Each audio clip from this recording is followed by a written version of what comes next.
we meet again. A very good day to all of you. We are at a critical juncture of the world workforce, especially right in the last almost 2 years. Okay, and as the vaccination rates has increased, many employees are basically going back to their workplace. So some have decided on a different direction, and for them, the pandemic has opened up a new mindset or a dream. Well, others, all right, others could have experienced a cultural breakdown at their work that, for example, that has never improved. So many delayed in searching for new jobs during the pandemic, and they are probably waiting for a more stable moment to make a move. Now, that moment appears to be now. So today, my topic is on the Great Resignation. I'm sure many of you have heard of this.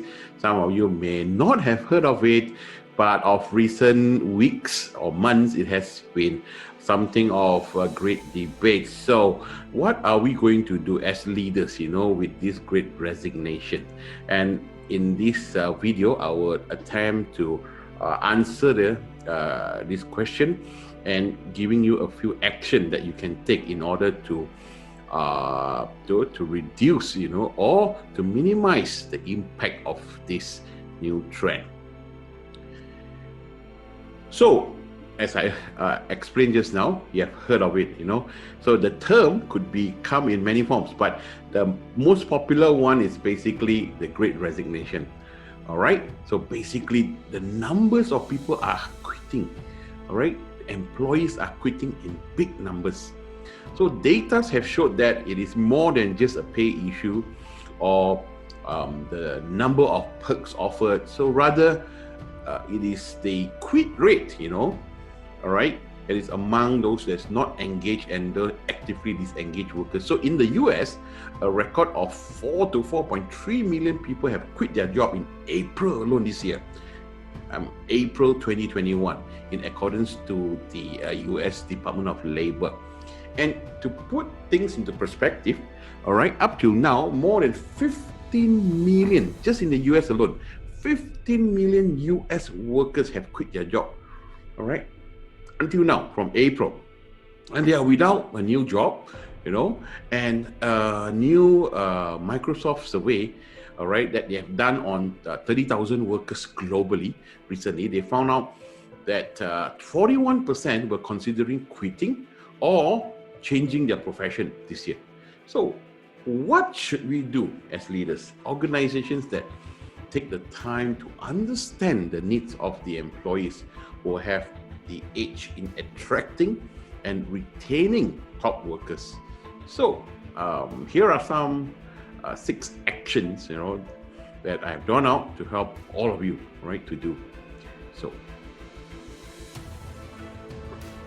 first one, empathy and having the ability to listen. Leaders need to have empathy. I can't emphasize this more. You must have the empathy and the ability to listen effectively so that employees know that they are being supported at work. Right? Key questions to ask are, what can we do to support you? What do you need to be engaged in your work? And the third one is, how can we support your well-being? Here's the first one. The second action is learn to make fair decisions. So decision making should be transparent. I've often said this. Decision making must be transparent, and employees should play an active role in the process, all right? Or at the very least, having a way of voicing their thoughts and also their concerns on the decisions made. The third one, leaders, please have an open and honest communication. Leaders at all levels, all right, should be communicating what they know about workplace changes, policies, or any other issues that could affect the employees. So even if they did not create the changes, but you see, all right, the leaders can play an active role in sharing what they have learned, about these changes of policy. For example, if it is a corporate policy that comes from the top, then the leaders need to share this in an honest and open and honest way. The next one is empower your employees. This is not a new term, all right? It means trusting the employees with the freedom to accomplish the goals of their work and also providing the support as and when they need it.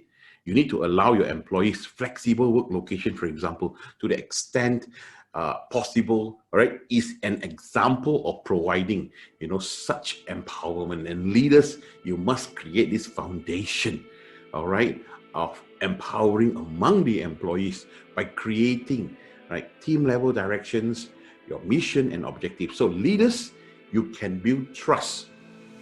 How? By giving employees progressively larger and more important tasks. That's the fourth one. The fifth one is hybrid work hours and place. I think this is not new. A common misconception about employees' productivity is that, the more hours of work someone completes, the more productive they are. Do you think so? So this idea is basically, antiquated, and it doesn't take into consideration the knowledge workforce that is reliant on human beings and their mental state. So well-being is part of the productivity equation. So a study recently in Iceland found out that employees who work fewer hours, for example, 30 or 36 hours per week, in fact, they have better well-being and they are just as productive. So business leaders, all right, in the US have begun to ask, all right, if the 5-day work week, all right, indeed is important, or is it dead?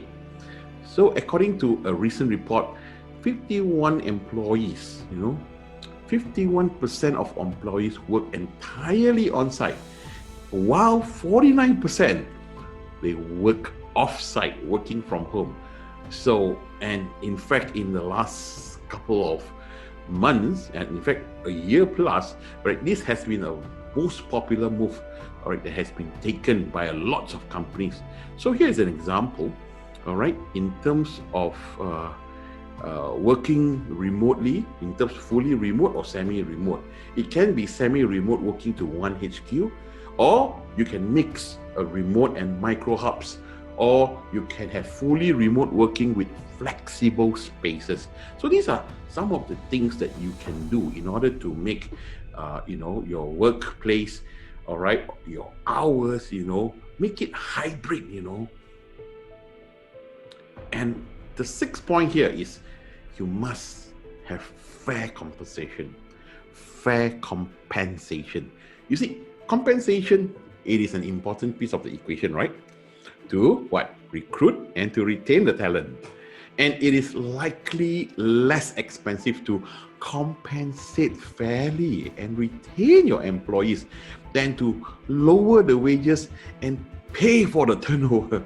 So you see, turnover cost estimates vary considerably, but they often fall between 50% to 200%. I repeat, 50% and 200% of the employee's annual salary.